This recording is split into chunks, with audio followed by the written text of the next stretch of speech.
You're thinking, oh, because I keep Shabbat, I'm okay. You're thinking because I go to shiur, I'm okay. You're thinking because I give a little bit of money for tzedakah, I'm okay. That is what makes you not okay. The Rambam writes in TeShuva that on Yom Kippur, on Rosh Hashana, the tzaddikim get signed for life, the reshaim get signed for death, but the Benoni, the middle, Safek. In the middle. He's in the middle, his judgment's in the middle. To be determined. He has 10 days of TeShuva, and then Yom Kippur. He needs Yom Kippur. And the Rambam writes that unless he does TeShuva during the 10 days of TeShuva, this Benoni, this middle ground, it's not going to be Benoni, it's going to be Rasha, the Kiruv Rasha. So the commentary on the Rambam says, wait a minute. If he's a Rasha and he gets decreed to death, okay, we get it. If he's a Tzaddik, he gets decreed to life, okay, we get it. But the Benoni, the guy that's in the middle, why is he getting like such a decree that he has to do TeShuva to fix it? Why isn't it that he just has to do one more mitzvah? If he's 50-50, 50% sins, 50% mitzvot, it should be that if he does one more mitzvah, he's good. He's tzaddik now. Right? How come the Rambam says, no, not a mitzvah. He has to do tshuva. This Benoni. Alvai, we are Benonim. Why does he have to do tshuva and not just another mitzvah? Bechavod, give me an answer. No, I need an answer first.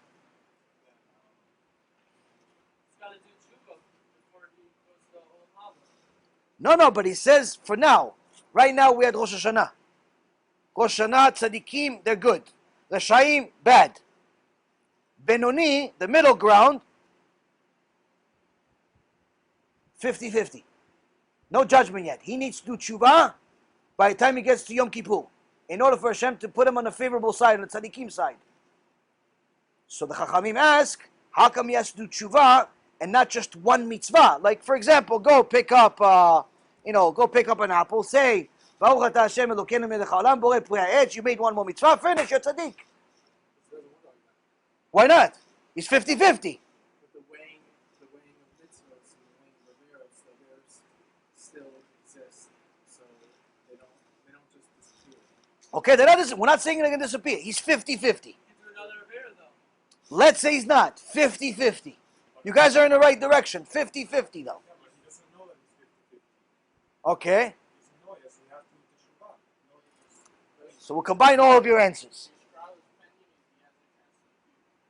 We'll combine all your answers. And this is the scariest part. Chabod, no, give me another answer. The same way you make it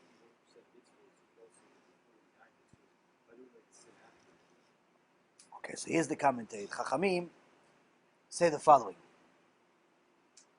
If a guy is Benoni, he's middle ground, he's got 50 mitzvot, 50 averot, 50 sins. Logically, if he does one more mitzvah, he has one more mitzvah than sin. He should be counted on the righteous side. But the Rambam says no. If it's the 10 days of tshuva, which is where we are today, he has to do tshuva, not another mitzvah. Chachamim say why?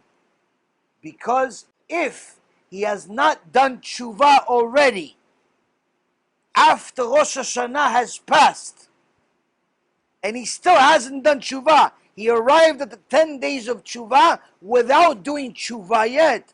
That means that the decree in Shamayim is much heavier on him. And doing a single mitzvah is no longer enough. He has to do complete tshuva. He has to completely rewire his brain, his ideology, and realize he has to do complete tshuva, not just one more mitzvah. Why? You arrived a couple of days before Judgment Day, and you don't even realize it yet. You don't realize that you're also on the line to be hung or to be rewarded as a king. 50-50 chance. You're thinking, oh, because I keep Shabbat, I'm okay. You're thinking because I go to shiur, I'm okay. You're thinking because I give a little bit of money for tzedakah, I'm okay. That is what makes you not okay. That's what makes you not okay. And that's why the Chachamim say, the Rambam, Pasak L'Halacha, this person must do tshuva, because if he hasn't changed by the time he arrived at the 10 days of tshuva, that means that no mitzvah will be sufficient to help him other than the mitzvah of tshuva. So what happens to all of those reshaim, the people that don't do tshuva? You see them still alive.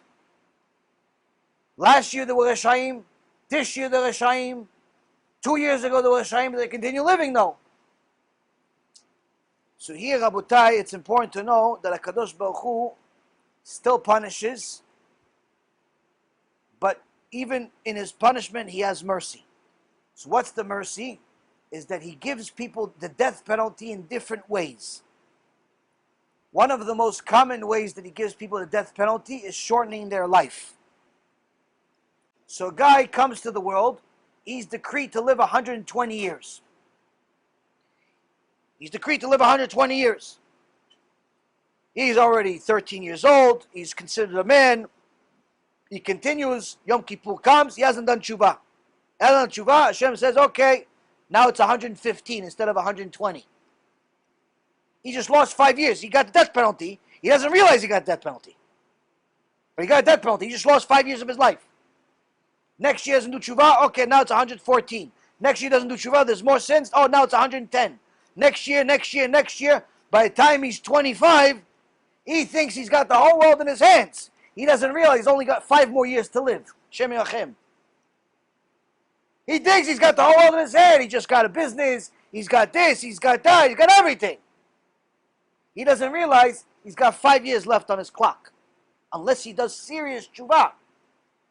And change everything, which is not so simple. In essence, he's getting death penalty every year.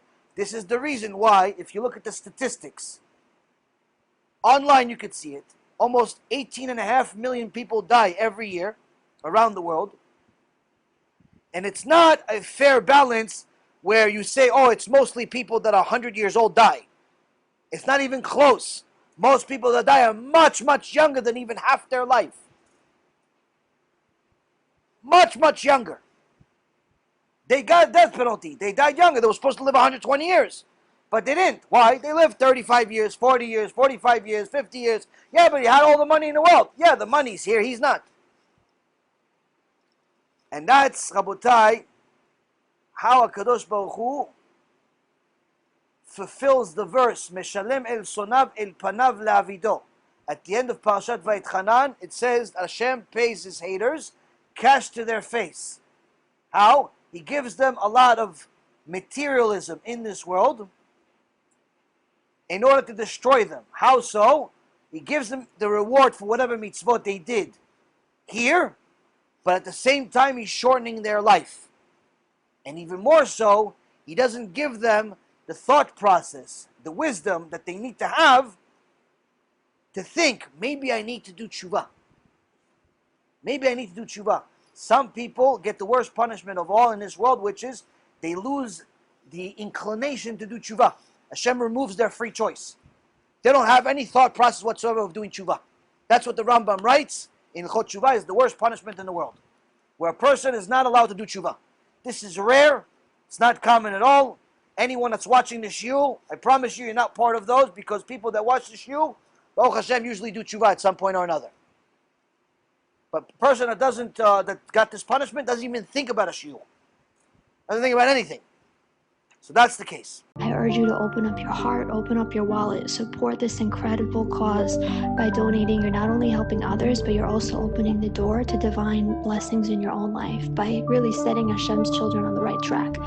Let's make a difference together, one person at a time.